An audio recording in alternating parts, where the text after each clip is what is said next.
recording. Excellent. So, hello and welcome everyone. Hi, Helen. Hello to all. I will just listen. Helen saying her English isn't sufficient for conversation.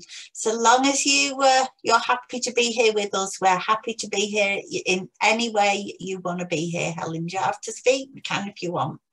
But it's good to have you here. Yeah. Thank you. Look at you two looking like mischief. I'll get your names right now because you got it right on the script. No, they're the wrong way round. It's like Captain Deck. They're the wrong way round. I'll just remember to reverse it. We're getting distracted, aren't we? Yeah. I better start and just introduce the topic. So welcome everybody, and I'm Anthony. This is Sarah. I think you all know us by now, probably. We both work in NHS mental health services together. We have done for a while. Although I'm moving on to a new service soon. But still in NHS mental health services, Anthony. Yeah, still same role, same different post. Yeah. So I guess we've created these sort of groups to share around, I guess, a sort of understanding of human experience, how our minds work. And the topic for this evening is all about fear and anxiety.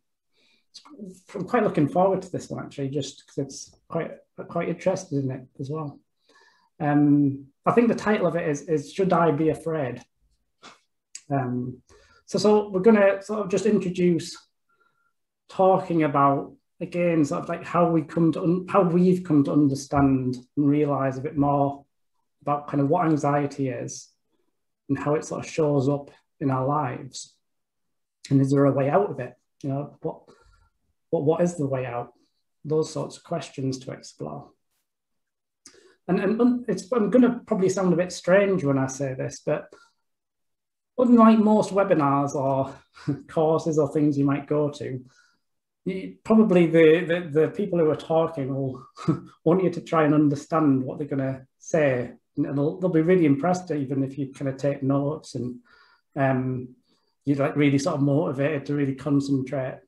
So this is going to sound strange when I say we'd love it if you don't understand any of what we're talking about.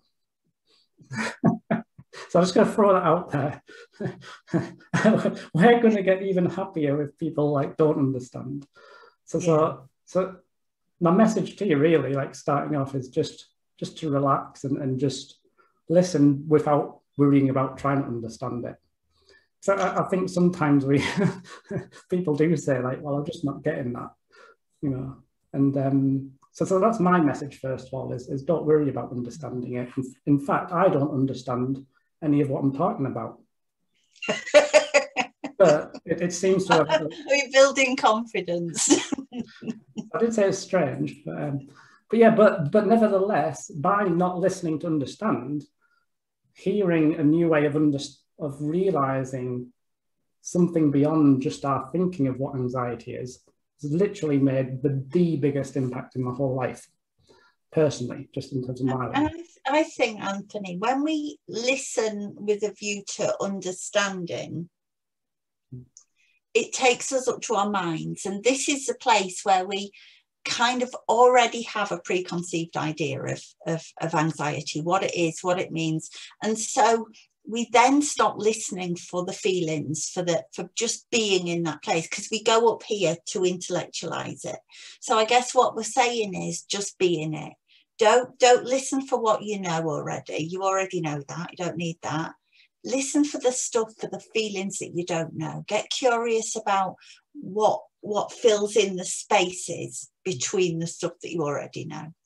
Yeah, nice. Yeah. I think that's a good word, Sarah, isn't it? Feeling, like just have a nice feeling. Let it wash over you, and hopefully you have a nice feeling, and then you're getting it. So it's a really simple sort of webinar in that sense, isn't it? Every week, every fortnight. It could be a really good unique selling point, in fact. You know, come and don't understand and you get what you want. Yeah, I mean, that's dead easy, eh? But it's not, is it? That's the thing. It isn't easy to come with new eyes. We come so often with what we already know, how we already understand it, what we already see, because we don't like to not know. It's not a comfortable feeling. So if it feels a bit weird, if it feels a bit uncomfortable, if it feels a bit frustrating, it's all good. Whatever it feels like, it's fine. Cool. So I think I'm just going to start just by setting the scene, like just doing a little bit of an opening about fear, really, and feeling that feeling of being afraid. And what I was going to do is share a little bit about how at times in life, if you imagine, if you've ever been to the cinema, you might have to think back a while because they've all been shut for the past year. So sometimes in life as human beings, we, you all might be different, but there's certain human beings that really like to go to the cinema and they pay to watch a horror film. And not everyone's shaking their head, no, not me. So me neither really, but there is these unusual human beings that actually pay to feel scared and on edge, believe it or not. And so sometimes it's almost like if we imagine like going to the cinema and you happen to really kind of be keen, you're up for a thrill, you're up to be kind of jumped a little bit, shaken up a bit. And it's fine because deep within you, there's this knowing that it's a movie that's been projected for a while. But as human beings, we've got this imagination and that's why we love movies, because we can get immersed in them. So much so that sometimes, like maybe it's even just a little way through, in your mind, you kind of forget that you're in the cinema for a while. And you really get immersed in the characters and the plot and the story of what's being told. But even then, even when you're really into the film, if it is a horror film still, there is still this kind of knowing that it is just a film. And even when there is this kind of shock or surprise and you feel your heart beat and you get a jump and you feel frightened and anxious, you know that there's an exit, but you know that at any point you could get up and walk out and go and choose a different film. In fact, you could even go and break into the room upstairs and literally change the movie being played. You never probably occur to do that, but it's possible. You know that it's within possibilities. So just hold on to that analogy for a while. And now let's come on to life. That at some point we're born into a world and we are starting to create an experience from day one. We're basically born with the ability to be aware of some sort of experience. And maybe as we get older and development happens, that awareness becomes a bit more in tune with, it develops for us, if that makes sense. And just like a movie being played, at some point we get really immersed in that sort of story and experience of what's happening. Now, everybody in life will bound to have different experiences throughout all of their lives. And when you look out at any moment, you've got 6 billion people all feeling and doing different things in any given moment. You could even have, say, 100 people all feeling and doing different things within the same situation. That horror film that's being played in the cinema, half of the cinema people might really love it. A quarter might be snoring and going to sleep because they're bored. Other people are too scared and they've literally exited by that point. They've just changed their mind. And the thing with life is that the one tool that you've got to create and shape all of this experience moment to moment is something called thought. And thought is literally the force behind life in which to see and experience reality in whatever way you want. The challenge, I think, is that nobody's let you in on that sort of secret. You know, when they say children are innocent because they're just naturally content, they don't really, I'm guessing they don't really have much fear. We've all been a baby, a toddler, and the parents were probably there going, please don't fall down that flight of stairs. That looks pretty bloody dangerous. But I'm guessing the 1-2-year-old has not really fathomed that one out. They're not fearing stepping off, perhaps. Parents, they're absolutely at the wit's end, right? Like, oh my, like panic mode, running up the stairs to catch them before they fall. So at some point in life, as we start using this power called thought, it can be helpful sometimes. It can be helpful to have fear because probably we don't want to fall down a flight of stairs. So we start to go to our heads and think, if I fall down that flight of stairs, I'm going to get hurt. I don't want to get hurt so much. And, you know, because we're influenced by people around us and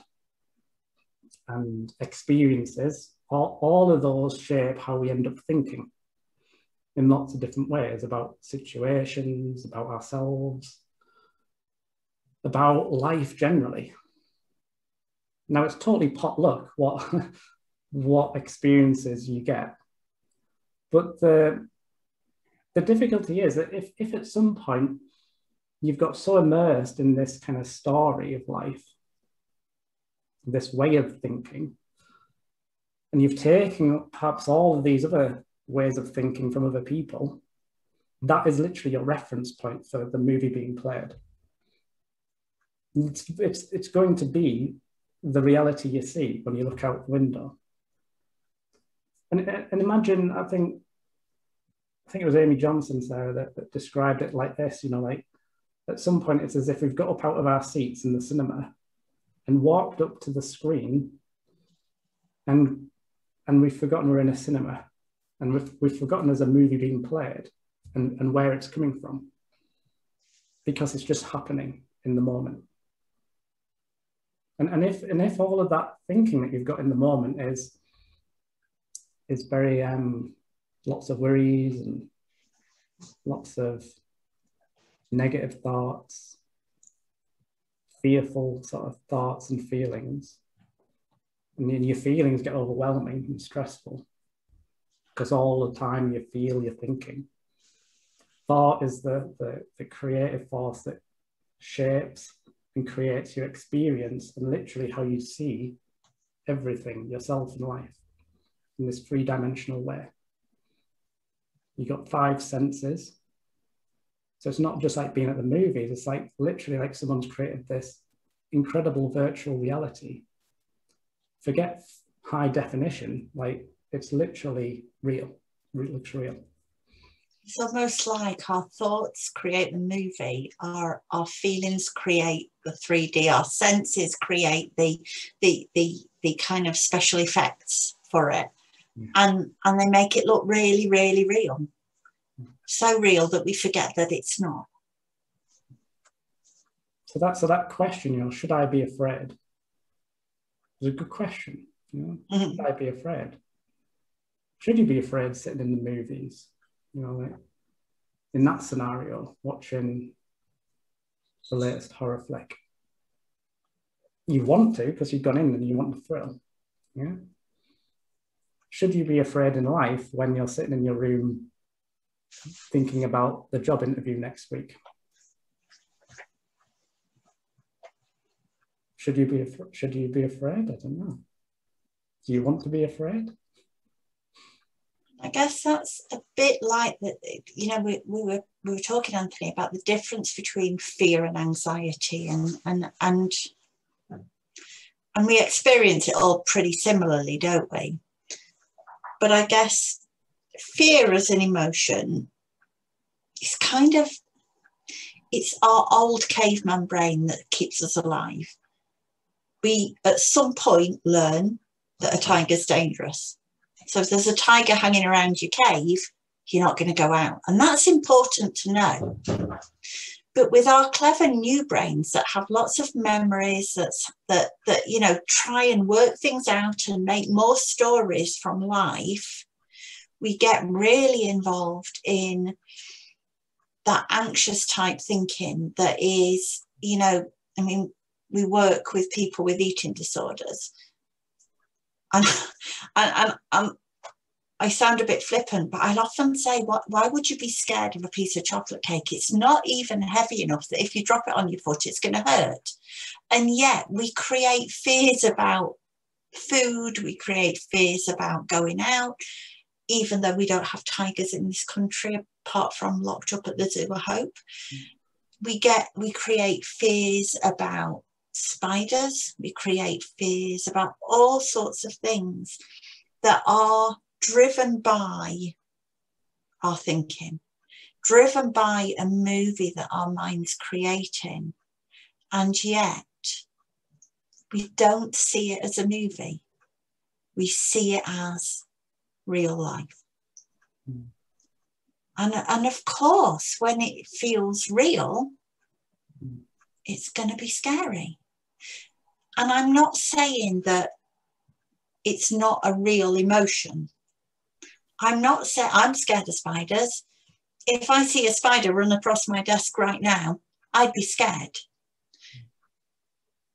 But what I wouldn't be scared of is feeling scared. And that's key, because if we become fearful of our fears, we do everything we can to avoid those fears. If we also don't check out whether those fears and anxieties are the truth or just our truth from the movies our minds have created, we get into sticky habitual situations where we avoid a lot of stuff that actually is just an image on a movie screen that we're creating and believing. And I think that's key to this stuff. It's about knowing, no, we shouldn't be afraid of anxiety. But quite often we are. And there's a difference between that gut kind of intuition that we know something's dangerous and a learned fear. I wasn't born knowing that spiders are scary. They're actually not scary in this country, I don't think. And yet I've developed that from somewhere. And I know up here, I know that it's a movie that I'm watching, that those spiders, if they run across, and I'm saying spiders, and I'm frightening myself saying multiples, and there's not even one here, but I know that those spiders can't harm me. And yet I see that movie play in my mind and feel the fear from it. But what I also know is it isn't the truth. It's my truth in that moment because I'm right up close to that movie screen and I'm in it rather than observing it. I've forgotten that I'm the watcher of the movie. And that's, for me, really important. I guess I wrote myself a little note here and it says, all experience is safe to feel, but for our thinking about the experience. We can feel anything. Feelings won't end our lives. Emotional feelings won't end our lives. And we're safe to feel them. But we create a lot of thinking about those emotional sensations. And then we start to avoid them. And then we create more fear about them. It's almost like as you're talking, Sarah, it's what we're trying to help people see, I guess, is and think about in a way is like there being these two worlds. and that we've come from a reality that's very different to the reality that we see. The reality that we see is always through the filter of our thinking. And I'm guessing, like, I think there's a sort of statistic somewhere, isn't there, that in terms of how many thoughts we have per day, am I right in thinking it's like somewhere like 70,000 or something? Yeah, somewhere around there. I mean, it varies. On a good day, I'll have more. On a bad day, I won't have that many, to be fair. It's almost like the only point at which your cognitions and your thinking settles down is at the point of going to sleep. I think if you were to put like measure your brain waves and things that talk about different stages of sleep, and so all your thinking, even at the point when you first go to sleep, I think you're still thinking because you start in that sort of dream stage, don't you? They call it REM sleep, I think. Don't quote me on this, but it's where our brain starts to process everything that we've done in the day, isn't it? So naturally you have dreams because your mind is, again, thinking, and you take on these characters in your dream, and again, you can feel like you get immersed in it. You forget that you're sleeping almost. Until the point you wake up at that. Then you go, oh, it's just a dream. You forget about it. You might feel scared. You've ever had one of those dreams where, I've had one of those dreams where I think it was like in a lift and it was just plummeting. And you're feeling terrified. And then you wake up before it actually has time to crash. And then you just go, oh, it's just a dream. And you get on with your day after that. What if you could see the fears that you hold in the day, rather than a nightmare or a dream, as a daymare? What if you could start to see that when you're feeling really scared in the moment in the daytime, and then you wake up from it and think, oh God, I was caught in that story again. It's not real. Here I am again. I'm safe. Thank Castleford. No spiders here that are going to kill me. What if you could see that actually the movies that your mind creates in the day are not that much different from what they create in the night? Apart from, nobody's told us that we don't have to believe them in the daytime. Nobody's told us that we can wake up and see the truth of them, or we can see through what we think is the truth of them. And not physically wake up, but just wake up in our awareness to where we've been in that moment. So there's a bit of a clue, you know, it's interesting that as human beings, we have this thing built into us to go to sleep once a night. Like, why? You know, like, why is that so important for us? So it's interesting, isn't it, that there's something within us that is programmed for us to forget almost that the previous day. And I've often been a bit curious about when you're going into like beyond that dreaming bit, you know, into deep sleep. Now, every human being I meet is pretty much always looks forward to a sound night's sleep. And you know when you're not sleeping well that you just want a good night's sleep, don't you?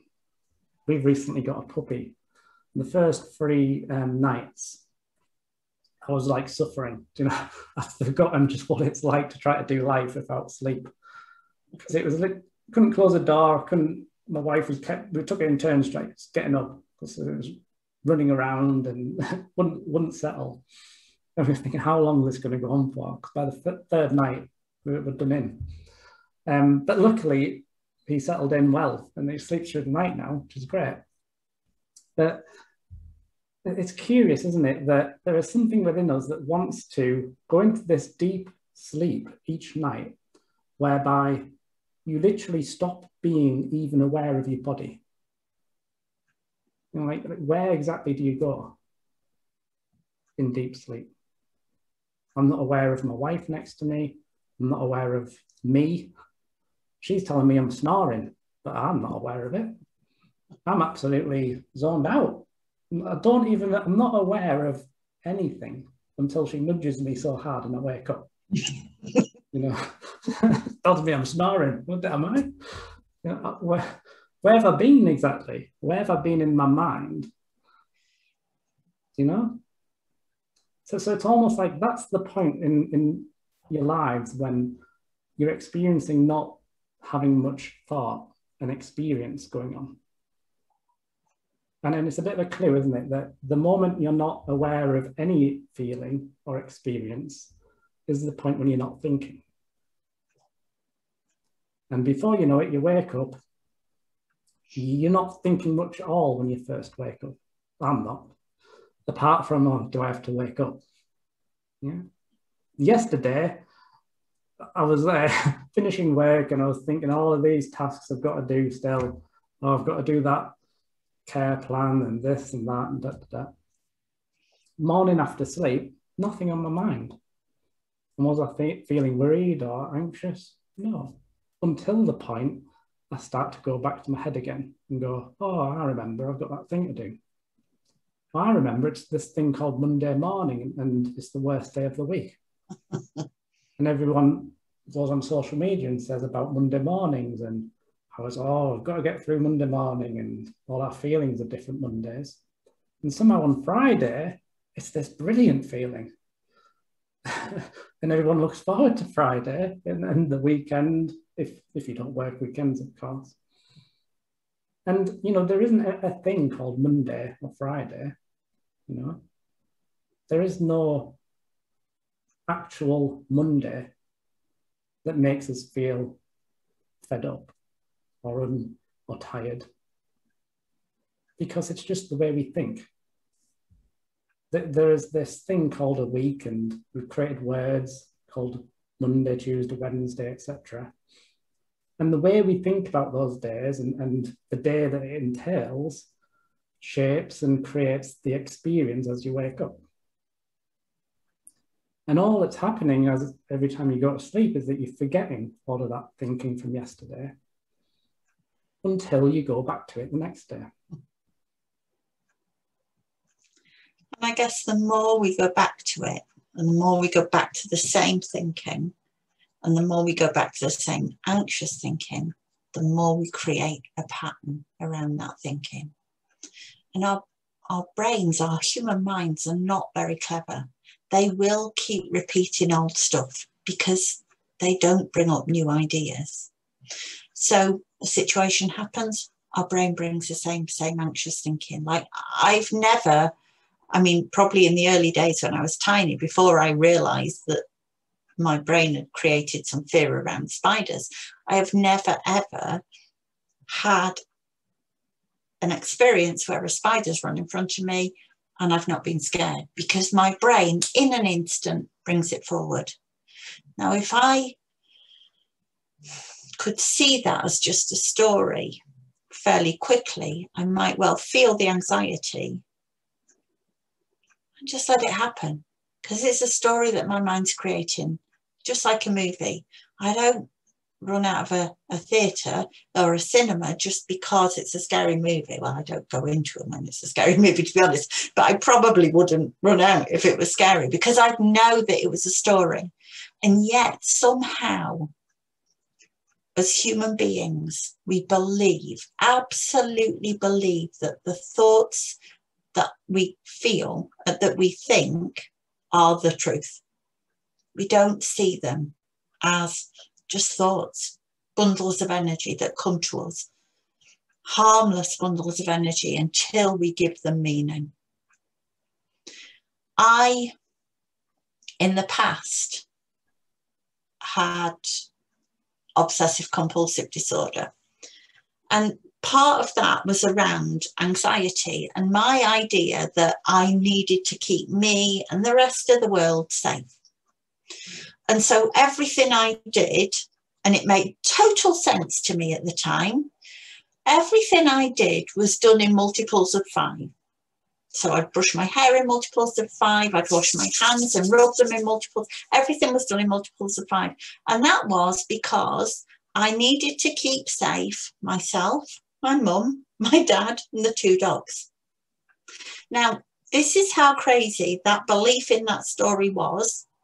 Even after my dad died and there were only 4 people left to keep safe, I was still doing everything in multiples of 5 to keep everybody safe. Now, I can look at that and laugh now, because it makes absolutely no sense. Now I've got some distance between that belief and where I am. But when I was right up to the screen, it totally looked like that was what was keeping everybody safe. Even when I had the evidence of my dad being dead, I still thought it was keeping everybody safe. And it's almost like that habitual thought was so instant for me. I didn't question it. I didn't get curious about it. I just followed it. And I bet a lot of us here can see some of the thoughts that we just follow. We don't question them. We just believe them to be so. And I guess there are no strategies here apart from getting curious. Seeing the movie screen, if we can, at sometimes from a bit of distance rather than right up close to it. And recognising the movie that our minds create. I guess what you're talking about there, Sarah, is a possible way out of things like OCD, anxiety, the behaviours that we're doing. It reminds me of a story when I used to work in camps. You know, I tell young people that we used to work with a lot of people in camps, that young people are very anxious, and I used to tell them the story about these children on a train, and you know, like set in Harry Potter times, old steam train, and there's this young chap in one of the carriages, because everyone shares them back then, and he's got this like reel of tickets. Goodness knows where he got them from, but the window's open. Everyone's getting cold, and he's tearing up every ticket and throwing it out the window. Just little bits of ticket as he goes along. And the ticket man came along, and he says to this chap, you know, why are you tearing up tickets? He says, oh, it's keeping dragons off the track. And the ticket man says, well, there are no dragons on the track. He says, I know, because I keep throwing out these tickets. And the question posed was, how does the young chap realise or test out that that's not him keeping the dragons off? Because in his mind, it's like, definitely not going to stop because there's dragons going to come. So I like what you were saying there, Sarah, because it's one way is to go to the fear, isn't it? To go to the thing that we're trying to control or avoid, or and just test it out. Mm-hmm. Yeah. And the other is to just see through the illusion of our thoughts. And I say that like it's dead easy, and I can get caught up in so much thinking. And if we have a bit of an idea that our thoughts are creating an illusion, then we're much more likely to get curious about whether it's the truth or not. And I think almost for me, and I like an easy way out really, I don't want a lot of hard work. And sometimes the behavioural stuff is hard work, and we put ourselves through that fear until it's not fearful anymore. And it can work, and it's brilliant if we get through to the lack of fear.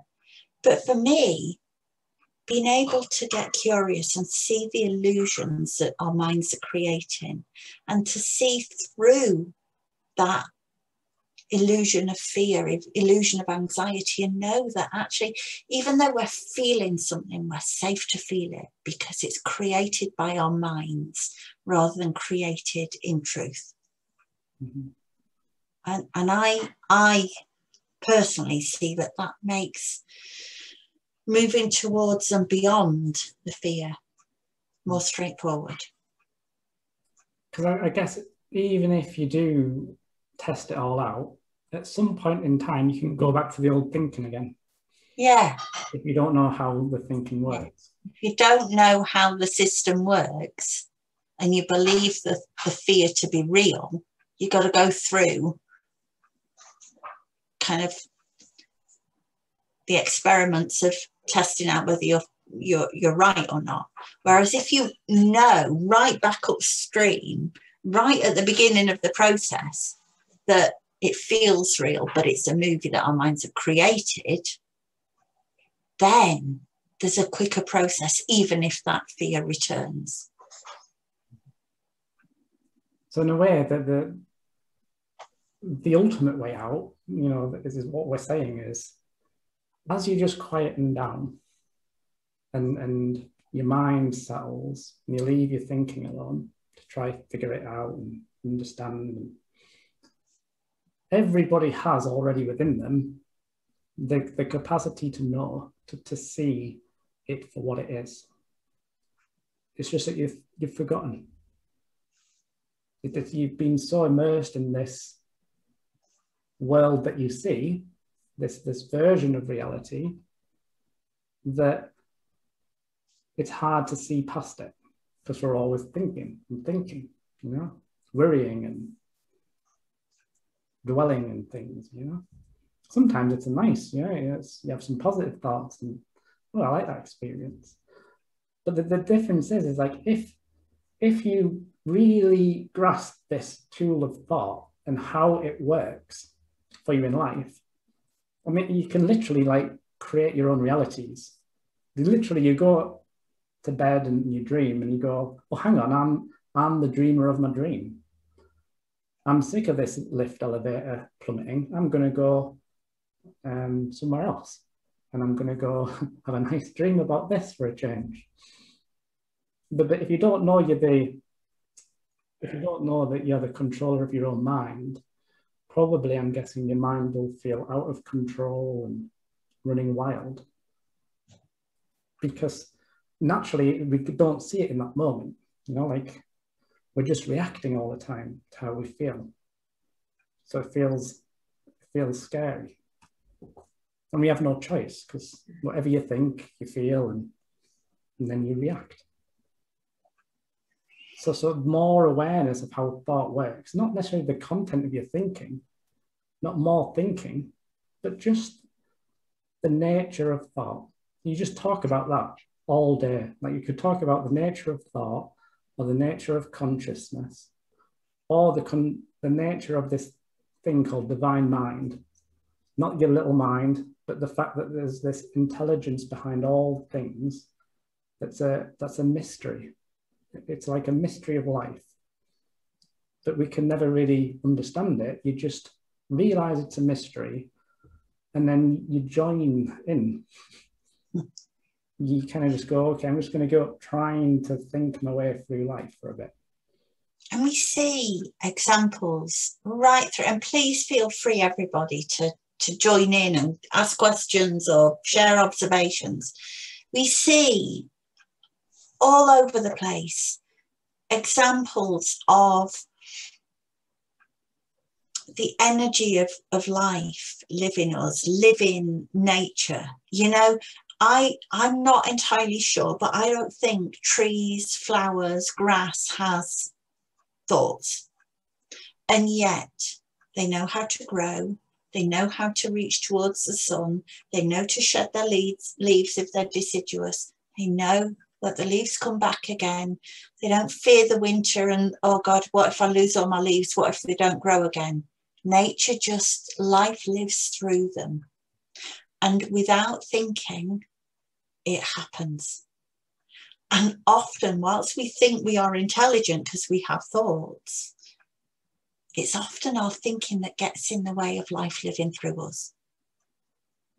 So we think fearful thoughts. We stop ourselves from doing things. We stop the natural kind of way of nature. And that's because our busy minds get in the way of how things could flow. Flow is a good word, I think, Sarah. Like this is like all that we really are is you know, like solidified energy. You know, and we kind of deeply know that. You know, science tells us that. You know, how they tell us that we're made of this stuff as stars and everything's kind of the building blocks is the same. You know, like it's the same atoms, the same molecules, just arranged differently. it's all moving and flowing. It's kind of energy in form.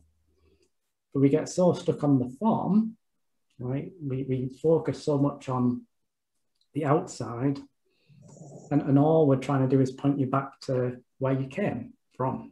And where you came from is the formless energy of life. The fact that particles just pop into existence and we don't know why.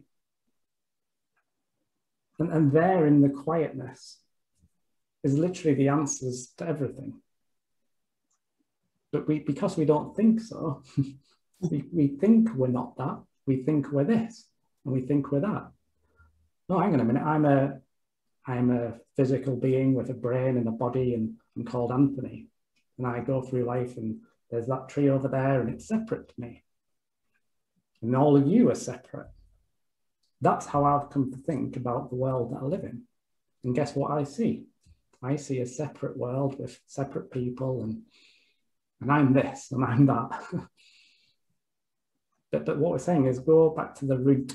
You know, the root is I. Like, who's this me-ness, like this aliveness? Who is the one saying all of that? What is what is it? Not maybe not who, but what.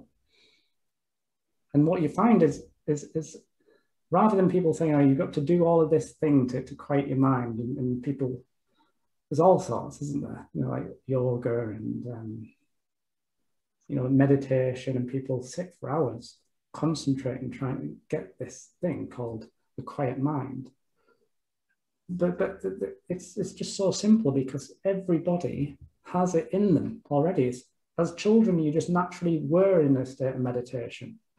You'd be up here 1 minute. Sophia, I've got my daughter, age 6. She's up here having an outburst. Next minute, she's down there just watching telly.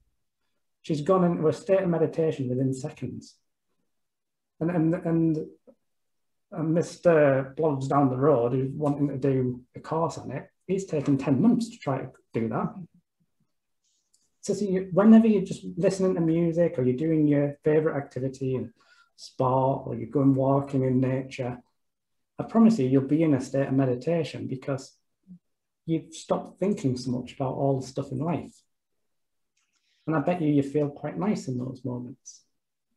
I think sometimes, even if you don't stop thinking so much, because I think a lot of the time we're thinking, but we don't need to connect to that thinking.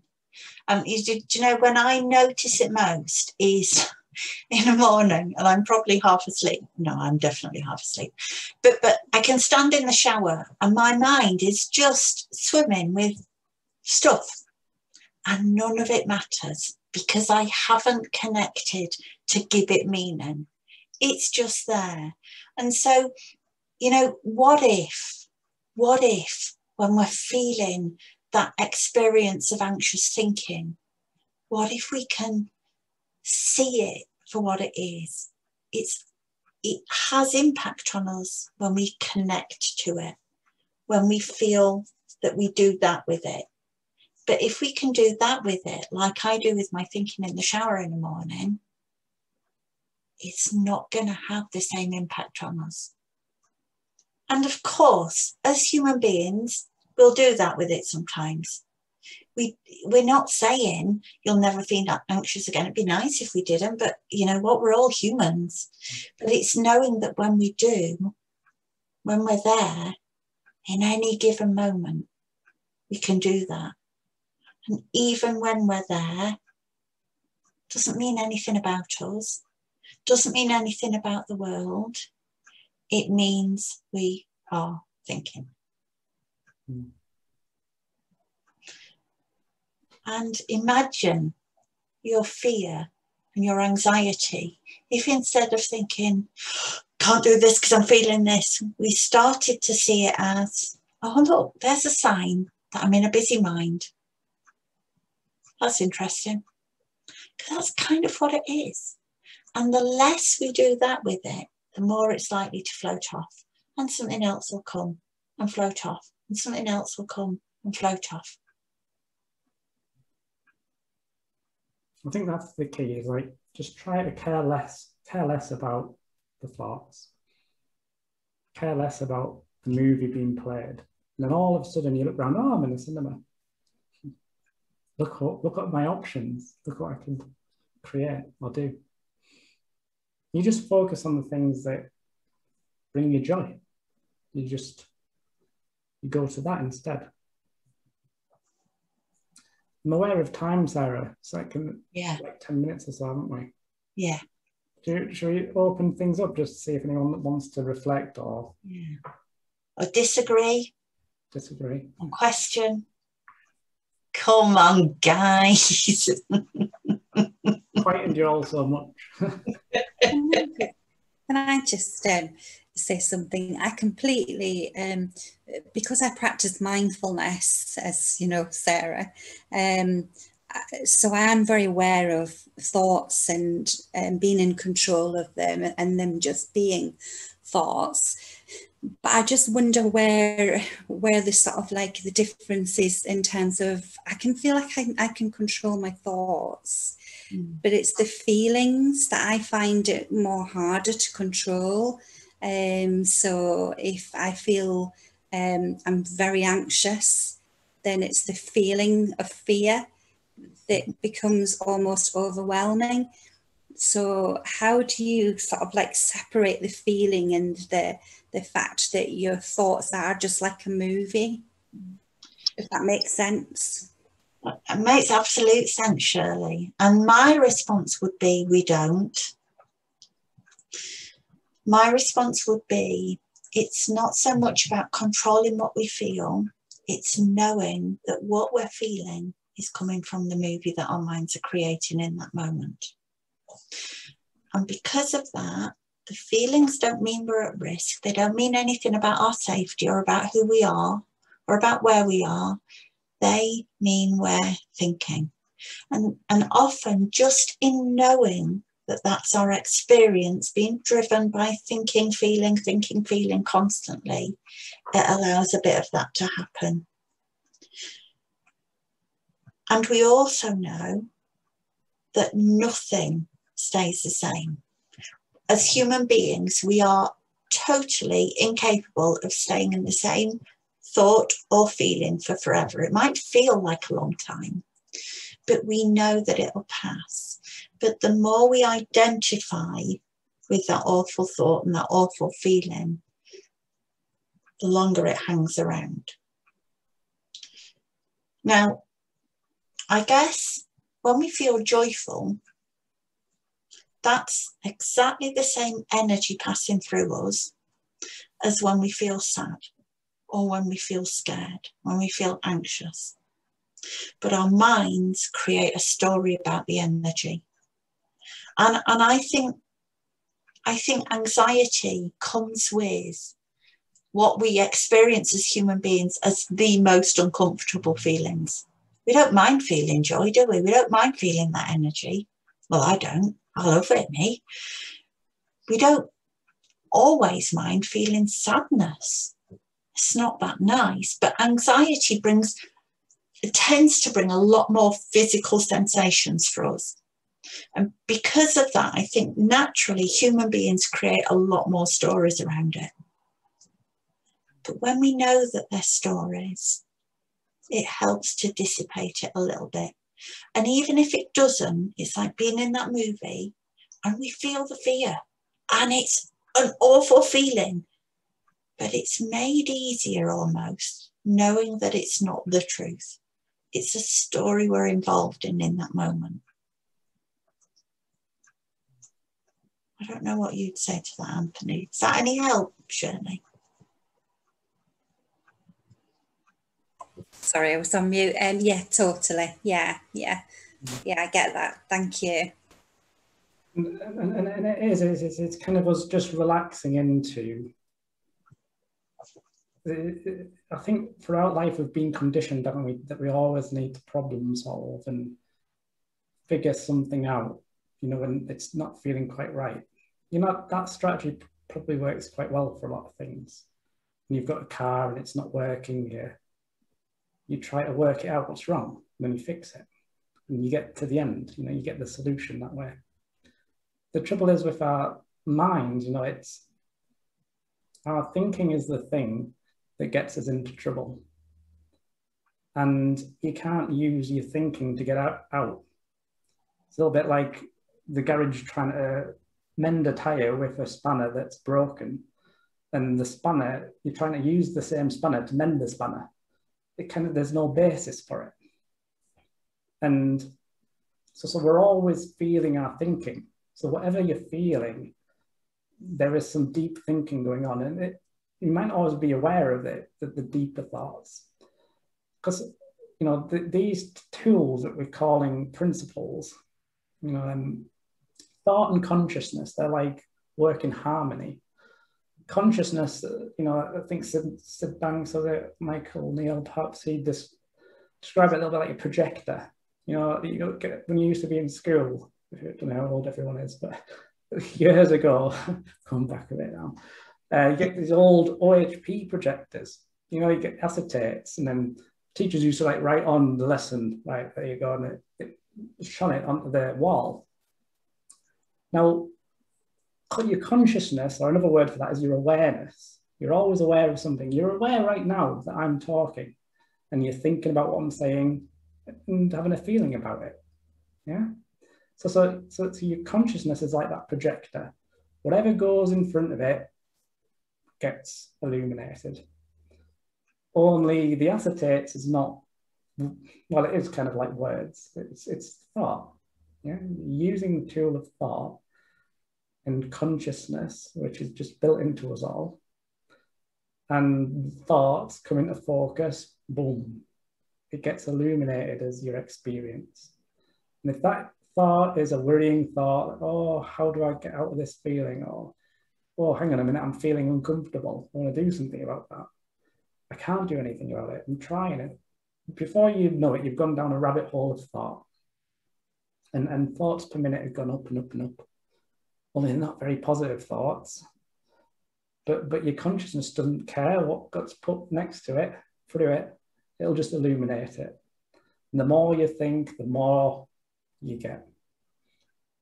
And then it's like, oh, what's the way out? What's the way out? But it's more and more thinking. Thinking's going up, and then feelings are going up. Stress and overwhelm are at the top. Outright panic. Adrenaline flowing. And my head's going to blow off if I don't do something. And it's strange, isn't it? Because it's a paradox. Because we're saying it's not that you've created, all that's happened is you've already got the nice feeling that you're looking for. Your consciousness is just pure light.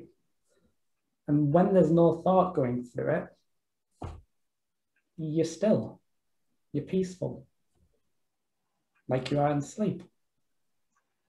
Only in sleep, you're probably a bit more unconscious, to be fair, but I think that's the best analogy.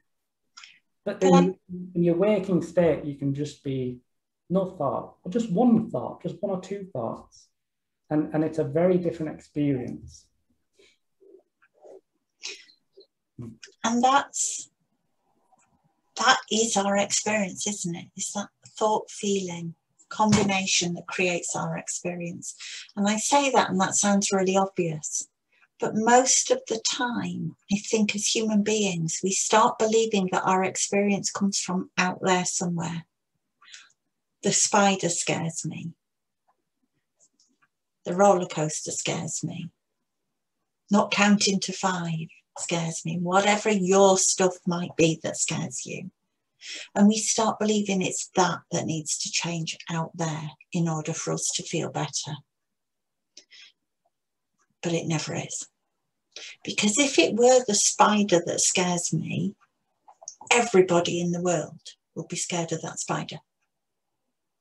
That spider does not have the capacity to scare anybody. The only thing about that spider that scares me is my thinking about it. And I think that's really important to see, that whether we're afraid of whatever we might be afraid of, heights, or, I mean, I don't really like heights because I get vertigo. But it isn't the vertigo that's scary. It's not the height that's scary. It's my thought that, oh God, what if I fall and die? I don't want to die. that scares me. So it's about knowing that our fears come from within. And there are very real, scary things out there. You know, we all hear regularly about awful things happening in the world. You know, dangerous things in the world, wars, sadness, dreadful things out there. But we experience all of it. Every single thing that's happening, we experience through the filter of our thought. So a psychopath would not care if somebody was killed. I would, because I have different thinking. So it's knowing that it's our thoughts, our feelings and thoughts that create our experience of the world out there. So within us, when it's coming from within us, we know that actually any of those thoughts and feelings aren't scary. It's just that we associate them with stuff out there and believe it to be out there. But it's our thinking that creates the out there. And you know what? There are some thoughts of stuff out there. So like if I was taken to a war zone and I was asked to walk through a field that potentially had mines in it, I'd be scared. Rightly so, because I don't really want to die right now. Thanks very much. I quite like my life. I'd be scared. And I think that's a normal human reaction. But my fear would still come from my thinking, not from the landmines. And that's a really subtle difference, a subtle change in how we see our experience. Because when it's within, we know that everything is within us. We have all we need within us to go outside if we're scared of going out, to climb a mountain if we're scared of heights. Because it's our thoughts that have created that experience. But sometimes our thoughts are there to show us that there's something off in the world. There's something not right because we're feeling it out there. It's normal that if somebody gets hurt, we feel it. And that's our bodies, our experience saying, there's something not right out there. As human beings, most of us don't want other people to suffer or be hurt. So it's an indicator that something's amiss, but it's always coming from within. The answers that everybody seeks, always within you. And then there's so many books and people out there just talking about the nature of thought, the nature of consciousness, the nature of mind. Like these are just words, you know, like you could change those words and you could say the nature of energy or the nature of awareness, or everybody will use different words. If you talk to a physicist or a religious person, they might use God, yeah. So that everyone thinks differently about those words. So depending who you talk to, you'll resonate with some words more than others, I bet. But so long as you listen to that thing that you resonate with, whatever book or tape it is, and you listen a bit more beyond what the words are saying. And again, you go inside, so you have a quiet mind, you kind of go into that space within your consciousness, it washes over you, and at some point when you're ready, you have an insight. And Sid Banks always used to describe it like a sight from within, an insight. And that's the greatest thing in the world, because it brings this answer, it unfolds from within you, and it raises your level of conscious state, so you see everything for what it is. And it's beyond your thinking. You go back before all of this thinking and feeling, and beyond the physical, to that space within every human being. Everybody's got it. Nobody's consciousness is any greater or less than anybody else's. Nobody's inferior, nobody is superior. We're all unique because we all have our own consciousness. So that's why what you need is your own consciousness. Because just like, I can't jump into your experience, Shirley. I can go, I'm going to know what you're experiencing right now. I have no way of doing that. I can only experience my own thinking right now. Always, till I die.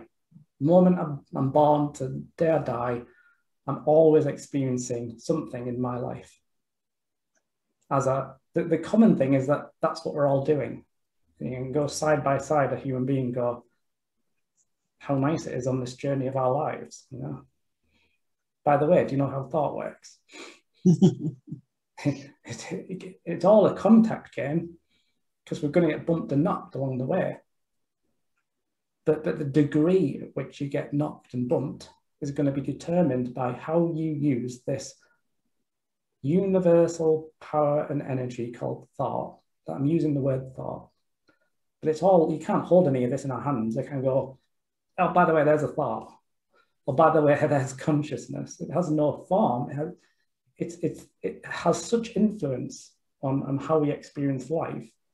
And it's literally, it occupies our whole existence. And we're searching and searching for all this way out of it. And it's almost like it's all just hidden, just right in front of you. And it's so simple to say, like, just look within and you find it. But simple's hard, isn't it? Because we want to think about it. We want to go, hang on, let me just work that one out. And before you know it, you missed it. But honestly, it's so simple. It's just the common sense. And the minute you realize it, you go, oh, yeah, it's nothing really. It's not a big thing. People talk about enlightenment and this and that. But my experience of realizing something about thought was just like, oh, shit, yeah, I've just made all that up all my life. Bloody hell, Anthony, what do you do that for? And I loved it, because I was going, oh, I'm back to just be me now. And just like over these past few years, I've just got better at just showing up as me. So I used to be a bit, like we were talking about anxiety, I used to be a bit, oh, I worry what that person will think. Maybe I need to say it in this way just to make sure I get it right and all of that business. And it's the most amazing thing just to have your own insight into kind of how your own mind works, because like I say, you can just have such more freedom just to create an experience. And when illusionary anxiety or sadness comes up, just go, all right, we'll just wait for that to pass. Hang on, give it a few minutes, right? Off we go again. So I've just really cared less now a bit more. So it doesn't frighten me anymore, because I've kind of seen it for what it is. There's a difference, like seeing it, like really seeing it from deep within your own soul. Again, people get hung up on the words like this. Oh, that's the soul. And so if you don't like soul, just change it to something else, like your intuition. Like, people love that word. Your own intuition. We relate that good to that. Yeah. But as I say, just go beyond all the words. Go beyond your head. And you'll just feel it. It's there. It's always there. We're just out of sync with it. But just let it be tonight. Don't do anything with this. When you leave, just leave it. See what it does. See where it washes around. See where it touches. See where it doesn't. But you don't have to do any more with it. Watch it again if you want. Don't watch it again if you don't want. Just see where it takes you. And I guess, Anthony, we are both available for private work if anybody wants to explore this further, if anybody wants any further support. My website is wellofbeing.co.uk and yours is? Before that, .uk. .co.uk, is it? Or just .uk? .uk. Oh, you see, even Anthony's website's simple. Happen to be simpler than .uk. Thank you all for joining us. Enjoy your rocky road, girls. I'm a little bit jealous of you. We've had it. Let me tell you, everybody, Vicky lives down the road from me. She could have brought me some round. I miss your chocolate brownie, Sarah. It's been a year. Wow. Since we've been working remotely, nobody gets to eat my chocolate brownies. Maybe that's what we'll do when we meet in person. Let's have a group in person with chocolate brownies. But we won't give any to Vicky and Becky because they can't do it nicely. I mean, just thinking, but... Thank you, guys. That was really helpful. I like that about the projector. That's helped me. I know we're not supposed to be thinking about it, but that as a visual helped me. Yeah. Thank you. Yeah, thank you both. It's been a joy. We'll see you 2 weeks today, 7:30, Anthony, eh? Yeah, same time. Thanks for coming, everyone. Bye. Bye. Bye.